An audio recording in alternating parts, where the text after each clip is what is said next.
Hello guys, welcome to course simplified. So last video में हमने देखा था कि कैसे हम इंटरफेस को बनाते हैं, कैसे उसको यूज़ कर सकते हैं, कैसे उसको सेग्रीगेट कर सकते हैं। तो अब इंटरफेस को अब हम यूज़ तो कर सकते हैं, बट हमें पता होना चाहिए कि इंटरफेस क्या क्या डिसएडवांटेज है या क्या क्या कैसे हमें उसे यूज़ नहीं करना चाहिए। सो फर्स्ट है उसके अंदर फील्ड्स। जो फील्ड्स होती है इंटरफेस के अंदर हम डिफ़ाइन करते हैं, वो फाइनल और स्टैटिक होती है। जैसे अगर हमने इंटरफेस में मिनिमम टैक्स 100 डाल दिया, that is not a good option, because minimum tax different भी हो सकता है। ज़रूरी नहीं है कि हर बार वो 100 ही रहे।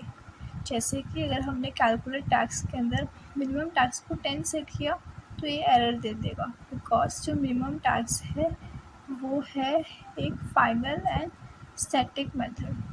ठीक है, अब वैल्यू जो है वो इसकी कांस्टेंट होनी चाहिए so that it will not be changed. मतलब हम यहाँ पर अगर पाई डिफाइन करें, number of months in a year set करें, that is also fine, because pi और number of months in a year कभी चेंज नहीं होंगे, बट मिनिमम टैक्स चेंज हो सकता है। तो फील्ड्स को हम ऐसे डिफाइन नहीं करते इंटरफेस के अंदर। सेकेंड है स्टैटिक मेथड से हम डिफाइन करते हैं कि जो इम्प्लीमेंटेशन पार्ट है वो हम क्लास के अंदर रखते हैं, इंटरफेस के अंदर ऐसे हम इसको डिफाइन नहीं करते। That is wrong. प्रॉब्लम क्या है कि ये लॉजिक फ्यूचर में चेंज हो सकता है, तो इसके लिए हम एक क्लास बनाएंगे, एब्स्ट्रैक्ट क्लास बनाएंगे, और उसमें हम इंटरफेस को इम्प्लीमेंट करवा के प्रोटेक्ट कर देंगे ताकि डिफरेंट क्लासेस जो इसको एक्सटेंड करें वो इसको यूज़ कर सकती है। डबल टैक्सेबल इनकम का हम लॉजिक है वो यहाँ पर डिफाइन कर देंगे।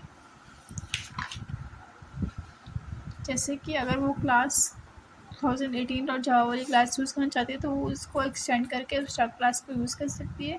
यहाँ पर उसको इंटरफेस को इम्प्लीमेंट करने की ज़रूरत नहीं है, बिकॉज जो स्टार्ट क्लास है वो ऑलरेडी इंटरफेस को एक्सटेंड कर रही है। तो जो इम्प्लीमेंटेशन पार्ट है वो बिलोंग करेगा हमारा क्लासेस से, ना कि हमारे इंटरफेस से। ऐसे प्राइवेट मेथड्स, हम प्राइवेट मेथड्स भी यूज़ कर सकते हैं इंटरफेस के अंदर, बट उसका कोई यूज़ नहीं है। So it is not good to use private methods inside a interface, और उसको क्लासेस में यूज़ करना चाहिए।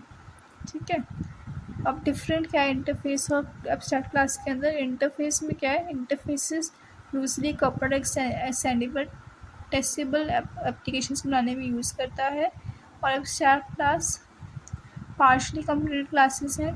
अगर हमें एक शेयरेबल कोड बनाना है उसके लिए हम एब्स्ट्रैक्ट क्लासेस को यूज़ करते हैं। ठीक है, अब इंटरफेस को यूज़ कब करना चाहिए, बेनिफिट्स क्या है इंटरफेस के। फर्स्ट है स्वैप इम्प्लीमेंटेशन। जैसे कि वीडियो प्रोसेसर है, वीडियो एनकोडर है, दोनों इंटरफेस को इम्प्लीमेंट करेंगे। Encoding video we can change it with faster encoder. Third party services example Gmail can be use, Hotmail example. इन सबको हमें कपल करने के लिए हम इंटरफेस को यूज़ कर सकते हैं। अगर हमें अपनी जो एप्लीकेशन है उसको एक्सटेंड करना है, जैसे HTTP रिस्पॉन्स है, टेम्पलेट इंजन बनाना है, अब इसके बीच में इम्प्लीमेंटेशन को डिफाइन कर सकते हैं so that other people can create different template engine. We don't want it to be concrete implementation. Test your classes isolation, सबके लिए हम इसको यूज़ करें। अब हमारे पास हमने इंटरफेस एग्रीगेशन देखा था। अब इंटरफेस एग्रीगेशन का प्रिंसिपल क्या होता है basically. Interface aggregation principle suggest that we should use segregate or divide big fat interfaces into smaller ones, each focusing on a single responsibility or capability. Small interfaces are less likely to be changes to one capability will only affect a single interface and fewer classes are implement on the interface. Same चीज़ है जो हमने interface aggregation में देखा था। ठीक है, तो ये हमारा अल्टीमेट जावा पार्ट 2 ख़त्म होता है। अगला है हमारे पास पार्ट 3, उसमें हम पढ़ेंगे क्या होती है हमारे पास एक्सेप्शंस। ठीक है, जेनरिक्स क्या होते हैं, collections, lambda expressions and functional interfaces, streams and multi threading and synchronous. तो इन सब के बारे में पढ़ेंगे। सबसे पहले हमारे पास एक्सेप्शंस क्या होती है बेसिकली। जब आपने देखा होगा जब आप प्रोग्राम को रन करते हैं कोई ना कोई एक्सेप्शन आ जाती है, अगर प्रोग्राम में कुछ चीज़ें हमारी गड़बड़ होती है तो उन एक्सेप्शंस को हम हैंडल भी कर सकते हैं। वो चीज़ हम देखेंगे। टाइप्स क्या क्या होती है एक्सेप्शंस की, हैंडल कैसे करते हैं उन्हें, और हम कस्टम कैसे क्रिएट कर सकते हैं, और चेनिंग एक्सेप्शंस क्या क्या होती हैं, ये सब हम देखेंगे। ठीक ठीक है, एक्सेप्शंस क्या होती है, जैसे कि एक्सेप्शंस YAML और जावा पैकेज हमने बताया, पब्लिक क्लास एक्सेप्शंस YAML बना ली, पब्लिक स्टैटिक वाइड शो से हेलो नल। तो अब नल हमने इसमें पास किया, तो इसमें कौन सी आएगी नल पॉइंटर एक्सेप्शन आएगी इसके अंदर। नल पॉइंटर एक्सेप्शन का मतलब क्या है कि उसको कुछ मिल नहीं रही है वैल्यू, ठीक है। तो ऐसे null pointer exception at info dot error ऐसे करके इसका एक स्टैक ट्रेस बन के आएगा पूरा।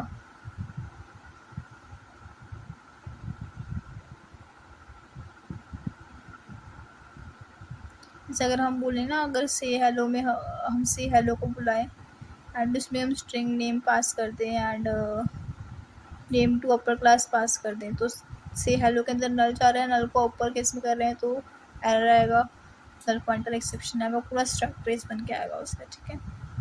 ऐसे हमारे पास होते हैं टाइप्स ऑफ एक्सेप्शन होते हैं, हमारे पास 3 टाइप्स की एक्सेप्शंस होती हैं, चेक्ड, अनचेक्ड एंड एरर, ठीक है।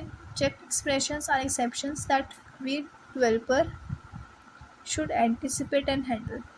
चेक्ड एक्सेप्शंस क्या है कि जब भी हम कोड बनाते हैं हमें पहले से पता होना चाहिए कि यहाँ पर एक्सेप्शन आ सकती है और हमें उसको कोड के अंदर हैंडल करना चाहिए। Example, if file does not exist, और हम किसी फाइल को बुला रहे हैं एंड उसमें से हम कुछ रीड करवा रहे हैं, अगर फाइल एग्जिस्ट नहीं करेगी तो क्या होगा। Java compiler forces us to check these errors, ठीक है। जैसे कि फाइल का एग्जांपल लेते हैं हम, एक्सेप्शंस डेमो डॉट जावा, हमने पैकेज डिफाइन किया, इंपोर्ट किया हमने फाइल रीडर को एंड हमने डिफाइन किया अपना class exceptions demo, public static wide show करेगा, हम एक ऑब्जेक्ट क्रिएट किया फाइल रीडर का एंड हमने उसके अंदर फाइल डॉट टेक्स्ट बुला ली। अब क्या है, अगर ये फाइल डॉट टेक्स्ट एग्जिस्ट ना करती हो तो अनहैंडल एक्सेप्शंस आएगी, Java dot IO dot file not found exception आएगी, तो ये चेक्ड एक्सेप्शंस है, तो हमें इसे खुद से हैंडल करना चाहिए, ठीक है। अनचेक्ड होती है, ये कंपाइलर नहीं चेक करता रन टाइम पे, जैसे कि अगर कोई एरर आ गई हमारे पास बैड प्रोग्रामिंग की वजह से, तो ये चीज़ें कंपाइलर नहीं चेक करेगा, कंपाइलर प्रिंट नहीं करेगा कंपाइल करते हुए कोड को, बट एक्सेप्शन दे सकता है, जैसे कि नल पॉइंटर एक्सेप्शन, हमने अभी एग्जांपल देखा इसका, ठीक है। रन टाइम एक्सेप्शंस क्या क्या हो सकती है हमारे पास, नल पॉइंटर एक्सेप्शन, कोई अर्थमेटिक एक्सेप्शन है, हम किसी वैल्यू को डिवाइड बाय 0 कर रहे हैं, इलीगल आर्ग्यूमेंट, अगर हम कोई इलीगल आर्ग्यूमेंट पास कर रहे हैं, index out of bond, assess animals कर रहे हैं हम इंडेक्स से, मतलब एरे में 5 एलिमेंट है, हम असेस कर रहे हैं 10th एलिमेंट को, index out of bound, illegal state exception, यानी कि कॉल कर रहे हैं मेथड को बट अंडरलाइंग ऑब्जेक्ट जो है उसका वो करेक्ट नहीं है, तो इलीगल सेट एक्सेप्शंस आएगी। तो ये सारे एग्जाम्पल्स किसके हैं, अनचेक्ड के, ठीक है। अब लास्ट है एरर। एरर क्या है, which indicate error external of an application, जैसे कि stack overflow, out of memory, मतलब एप्लीकेशंस के बाहर का जो भी हमारे पास एरर आता है, we should let the application crash,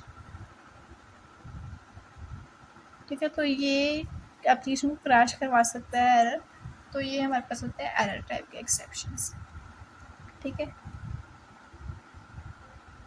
अब एक्सेप्शंस हायरार्की क्या होती है, थ्रोएबल क्या है, throwable common characteristics for all application, error जो है वो एक्सटर्नल होगा एप्लीकेशन से रिलेटेड, चेक्ड और अनचेक पड़ा, चेक जो है वो एक्सेप्शन होगी जो कंपाइलर देगा, अनचेक होती है रन टाइम एक्सेप्शन, से सारा हमने अभी पढ़ा, ठीक है।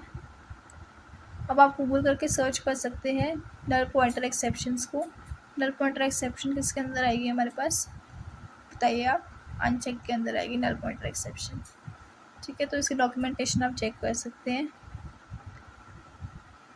और कौन कौन सी एक्सेप्शंस हो सकती है हमें लर्न करने की ज़रूरत नहीं है, बाय द टाइम जब हम प्रोग्राम्स क्रिएट करेंगे हमें पता चल जाएगा कौन सी एक्सेप्शन लगाए, ठीक है। अब एक्सेप्शंस क्या क्या होते हैं, किस टाइप के होते हैं वो कवर कर लिया, अब हम एक्सेप्शंस को कैच कैसे कर सकते हैं अपने प्रोग्राम के अंदर, जैसे हमने देखा था चेक्ड एप्लीकेशंस है फाइल नॉट फाउंड एक्सेप्शंस, ठीक है। तो हम फाइल नॉट फाउंड एक्सेप्शंस को इंपोर्ट करेंगे हम फाइल रीडर को, public class exceptions demo, public static wide show, try catch block use करते हैं हम एक्सेप्शंस को कैच करने के लिए, ट्राई का मतलब वो ट्राई करेगा where reader new exception file dot text. ठीक है, तो एक्सेप्शंस जो है वो डायरेक्टली जाएंगी कैच के अंदर एंड सिस्टम और out on print L file open को करेगी। बट अगर फाइल एग्जिस्ट नहीं करती तो वो डायरेक्टली कैच में चल जाएगी, फाइल नॉट फाउंड एक्सेप्शन मिलेगा उसे तो प्रिंट कर देगी फाइल डज नॉट एग्जिस्ट। सो अगर फाइल डॉट टेक्स्ट आपकी नहीं एग्जिस्ट करती होगी तो डायरेक्टली प्रिंट क्या करेगी, file does not exist. We can also get exception from exception object here EX। तो जो EX है ना, ये क्या है, एक एक्सेप्शन का ऑब्जेक्ट है। System dot out print L EX dot gate message करेंगे तो पूरा स्टैक ट्रेस प्रिंट कर देगा, फाइल डॉट टेक्स्ट वो such file directly. This error message is defined in the file not found exception class. ठीक है, file not found exception class है, उसके अंदर ये मैसेज डिफाइंड होता है। ऑल्ट प्लस एंटर को हम प्रेस कर सकते हैं अगर हमें डायरेक्टली अपने कोड के अंदर ट्राई और कैच ब्लॉक को एंटर करना है।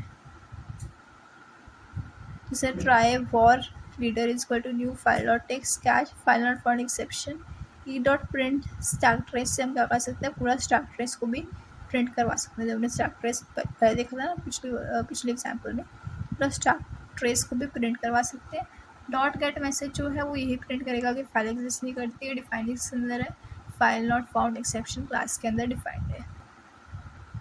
ठीक है, आगे है कैचिंग मल्टीपल टाइम एक्सेप्शन।